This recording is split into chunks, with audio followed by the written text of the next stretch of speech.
समाप्त करता हूं। धन्यवाद। Discussion on the Ministry of Home Affairs.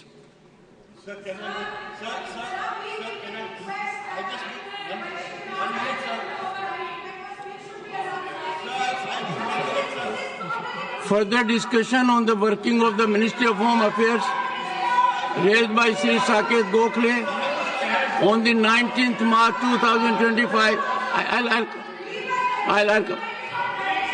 On 19 March 2025, Dr. Sudhanshu Trivedi had not concluded his speech while participating in the discussion.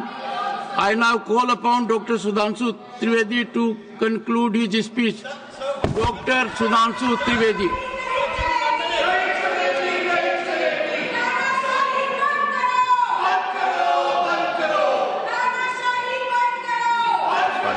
Doctor Sudhanshu Trivedi. माननीय सभापति महोदय, जब मैं उस दिन अपना वक्तव्य दे रहा था तो समाप्त होते समय माननीय गृह मंत्री जी ने आदेश दिया था कि जो संख्या मैंने अप्रॉक्सीमेट बताई थी उसको थोड़ा सुधार कर दे। तो आज मैं बताना चाहता हूं, पिछले लोकसभा में सबसे बड़ी जीत असम की धुबरी सीट पर 10,12,476 वोट से हुई थी और जहां सबसे बड़ा डेमोग्राफिक चेंज हुआ है। परंतु इस सुधार के साथ मैं कुछ निखार या विकार भी बताना चाहता हूं। मैं बताना चाहता हूं, पिछला लोकसभा चुनाव एकमात्र चुनाव था भारत के इतिहास का जहां बांग्लादेश के अखबार में इनकी पार्टी के एक बड़े नेता ने, डेली स्टार अखबार का नाम है, जिसमें आर्टिकल लिखा जिसका नाम था मोदी हैज टू गो। मैं पूछना चाहता हूं कांग्रेस के नेताओं को, बांग्लादेश के अखबार में यह लिखने की आवश्यकता क्यों पड़ी मोदी हैज टू गो, और इसका और जीत का क्या कनेक्शन है, यह मैं प्रबुद्ध सांसदों के विवेक के ऊपर छोड़ता हूं। और मैं दूसरी बात कहना चाहता हूं, ये चिंता सिर्फ हमारी नहीं थी सभापति महोदय। मैं एक वाक्य कोट करना चाहता हूं और वाक्य है, the infiltration has become a disaster now. I have both the Bangladeshi and Indian voter list. This is a very serious matter. I would like to know what would be when it would be discussed in the House. Sir, आपको पता है किसने बोला था? ममता बनर्जी 4 अगस्त 2005 इसी भारत की संसद में बोला गया। अब बताइए, तब ये कहते थे और आज ये कर रहे हैं। इसे कहते हैं कि देख तेरे संसार की हालत क्या हो गई भगवान, कितना बदल गया इंसान। अब मैं ये भी कहना चाहता हूं, इसी भाव के अनुसार जो पूरे संसद का विचार था, जब माननीय गृह मंत्री जी सीए का विचार प्रस्ताव लाए तो उस समय पूरे देश में शाहीन बाग बनाने का प्रयास किया गया और नाना प्रकार के आरोप प्रत्यारोप लगाए गए कि अमुक को क्यों नहीं दिया जा रहा है, दूसरे को क्यों नहीं दिया जा रहा है। तो मैं बताना चाहता हूं, जो लोग हमसे उस समय पूछते थे कि सीए का लेजिस्लेशन जो होम मिनिस्ट्री लाई थी उसमें परसिक्यूशन क्यों नहीं दिख रहा था, तो मैं उनसे कहना चाहता हूं, अब तो कम से कम बांग्लादेश की घटनाओं के बाद माफी मांगनी चाहिए कि परसिक्यूशन नहीं दिखाई पड़ रहा था जिन लोगों को। उनके लिए मैं अटल जी की कविता की वो पंक्ति कोट करना चाहता हूं कि जिनके लाशों पर पग धरकर आजादी भारत में आई, वो अब तक है खाना बदोश, गम की काली आंधी छाई। हिंदू के नाते उनका दुख कहने में तुम्हें लाज है आती, तो सीमा के उस पार चलो सभ्यता जहां कुचली जाती। मगर अफसोस की बात यह है सभापति जी, जब ये सीमा के पार जाते हैं तो क्राइम अगेंस्ट ह्यूमैनिटी शब्द गाजा के लिए लिखते हैं अपने ट्वीट में, बांग्लादेश के लिए नहीं लिखते हैं। उससे भी साफ समझ में आ जाता है कि सीमा के पार इनकी दृष्टि कहां और किस रूप में आती है। अब मैं यह भी बताना चाहता हूं, जो हमारे साथी ने कहा कि गृह मंत्रालय हस्तक्षेप कर रहा है किसी राज्य में, परंतु मैं बताना चाहता हूं गृह मंत्रालय ने हस्तक्षेप नहीं किया, राज्यों ने हस्तक्षेप किया है। गृह मंत्रालय में नागरिकता को लेकर कानून बनाना केवल केंद्र सरकार का अधिकार है और संबंधित मिनिस्ट्री है गृह मंत्रालय। और जब नागरिकता को लेकर सीए कानून बना तो एक नहीं अनेक राज्य विधानसभाओं ने उसके विरुद्ध प्रस्ताव पारित किया। तो अपने फैक्ट को चेक कर लें, यह गृह मंत्रालय में राज्यों का हस्तक्षेप था, विपक्षी राज्यों का, और इसी के साथ साथ संविधान के लिए भी बहुत बड़े खतरे की बात थी, क्योंकि केंद्र से पारित कानून के विरुद्ध कोई राज्य सरकार नहीं बोल सकती। हाँ, रही बात इसको जो इनके दिल में दर्द है कि एजेंसीज के कारण बहुत से नेता जेल में जा रहे हैं, तो मैं याद दिलाना चाहता हूं सभापति महोदय, जो हमारी सरकार पर आरोप लगाते हैं, तो जब सोनिया जी और राहुल जी पे केस दर्ज हुआ था, अक्टूबर 2013 था, दिल्ली हाईकोर्ट के द्वारा हमारी सरकार नहीं थी। कनिमोझी राजा जी जेल गए थे 2011 में, हमारी सरकार नहीं थी। सुरेश कालमाड़ी जेल गए 2010 में, हमारी सरकार नहीं थी। शिबू सोरेन जेल गए 2006 में, हमारी सरकार नहीं थी। मधु कौड़ा जेल गए 2008 में, हमारी सरकार नहीं थी। मुलायम सिंह मायावती जी पे केस हुए 2004 में, हमारी सरकार नहीं थी। करुणानिधि जी जेल गए 2000 में, लालू यादव जी जेल गए 1997 में, झारखंड मुक्त मोर्चा रिश्वत काट 1994 में, और सर राजीव गांधी जी पे आरोप 87 में और FIR 1990 में। मेरे भाई, हम लोग पढ़ाई की एज से प्रौढ़ावस्था में आ गए, आप लोगों को अंदर बाहर कोर्ट कचहरी का चक्कर काटते देखते हुए, और फिर 2014 के बाद की पर्ची हमारे नाम की फाड़ रहे हैं। मुझे लगता है ये बिल्कुल तथ्यों के विपरीत है। ईमानदारी से उनको आत्मावलोकन करने का प्रयास करना चाहिए, बजाय कि आरोप लगाने के ऊपर। हाँ, एक बात मैं जरूर कहना चाहता हूं, गृह मंत्रालय ने एक बहुत बड़ा काम इस कार्यकाल में जानते क्या किया? इस देश को वास्तविक रूप में सेकुलर बना दिया, समग्र रूप से सेकुलर बना दिया। सर वो क्या था? 1976 में जब कॉन्स्टिट्यूशन अमेंडमेंट करके सेकुलर वर्ड जोड़ा गया कॉन्स्टिट्यूशन में, तो कश्मीर की विधानसभा ने उसे एक्सेप्ट नहीं किया था। इसलिए इस देश में एक ही राज्य था जो संवैधानिक दृष्टि से सेकुलर नहीं था। सर 5 अगस्त 2019 को जब धारा 370 हटी, तो यह वास्तविक अर्थों में पूरा देश सेकुलर हो गया। इसके लिए मुझे लगता है गृह मंत्रालय को बधाई दी जानी चाहिए। और एक और मैं बात कहना चाहता हूं सर, अभी विश्व का सबसे बड़ा आयोजन कुंभ मेला हुआ।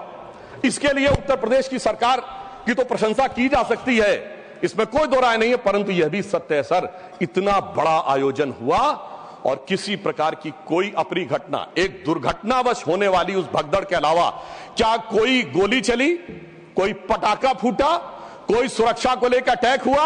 यदि यह नहीं हुआ तो मैं मानता हूं इसके लिए सुरक्षा एजेंसियों की सतर्कता और उसके लिए गृह मंत्रालय की जो सजगता थी वो भी बधाई का पात्र है। और वैसे मैं एक शब्द और कहना चाहूंगा सर, जो कुछ कुंभ मेले में दिखाई पड़ा था उसको कम से कम मैं निगेटिव बात न कह के एक पॉजिटिव बात कहना चाहूंगा।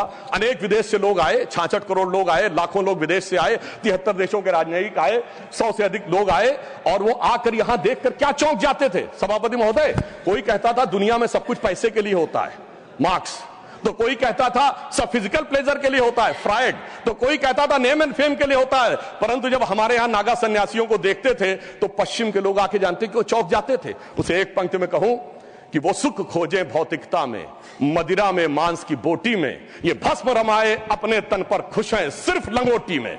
और सभापति महोदय, मार्क्स भी फेल, मैक्स वेबर भी फेल, फ्रायड भी फेल। कम से कम ये प्रेरणा देनी चाहिए भारतीय संस्कृति के बारे में। और परंतु मैं क्या कहूं, दुनिया की सबसे बड़ी कंपनी स्टीव जॉब्स के और एप्पल के, मतलब सबसे एडवांस कंपनियों में से एक, उनकी पत्नी लॉरेन पावेल भी आई और नाम भी उन्होंने कमला देवी रखा। परंतु कुछ लोगों को उसके बाद भी उसमें स्नान करने में समस्या नजर आई। तो मैं ईमानदारी से और विनम्रता से कहना चाहता हूं, सभी धर्मों की भावना का सम्मान होना चाहिए। गंगा जल का सिर्फ सम्मान हमारे धर्म में नहीं है, काबा में भी एक आबे जमजम है और वहां के जल को भी वैसे ही पवित्र माना जाता है और माना जाता है कि उससे पाप कटते हैं। जब आप वेटिकन जाते हैं तो पोप भी आपके ऊपर जल छिड़कते हैं और कहते हैं this removes you from all the sin. मैं चुनौती से कहता हूं, इनमें से कोई किसी के बारे में बोल सकता है? सबका सम्मान करिए परंतु सनातन का अपमान मत करिए। मैं मानता हूं कि इरेडिकेशन ऑफ सनातन धर्म आपका विचार है, परंतु उसे कम से कम अपने राजनीतिक वक्तव्यों में आप आने का प्रयास मत करिए। परंतु मैं एक बात और कहना चाहता हूं, अभी हमारे डीएमके के लोग डिलिमिटेशंस के बारे में बोल रहे थे, उनकी कंसर्न समझी जा सकती है, परंतु मैं सिर्फ एक बात कहूं सर, जनसंख्या का यदि उनको लगता है कि किसी जगह विचार बढ़ रहा है संख्या और किसी जगह नियंत्रित है, चूंकि उन्होंने नियंत्रित की है, तो सर ये सिर्फ ज्योग्राफी पर है कि सोसाइटी पर भी लागू होगा? अगर किसी समूह ने, धार्मिक समूह या मजहबी समूह की जनसंख्या बढ़ी है और दूसरे ने नियंत्रित किया है, सर वहां पर तो नहीं चर्चा होनी चाहिए, सिर्फ ज्योग्राफी पे होनी चाहिए, सोसाइटी पे नहीं होनी चाहिए। और मैं ईमानदारी से कहना चाहता हूं, यदि विचार जनसंख्या नियंत्रण का कानून लाने का समर्थन करिए, तो मुझे लगता है इस विषय के ऊपर ईमानदारी से काम करने का प्रयास करना चाहिए। अब मैं एक और बात कहना चाह रहा हूं सर, टैक्स कहना चाह रहा हूं कि राज्यों का समन्वय भी केंद्र सरकार के गृह मंत्रालय के अंडर में आता है, परंतु राज्यों का समन्वय का विषय दोनों तरफ से होता है। राज्यों के ऊपर भी दायित्व है समन्वय का और केंद्र के ऊपर भी दायित्व है।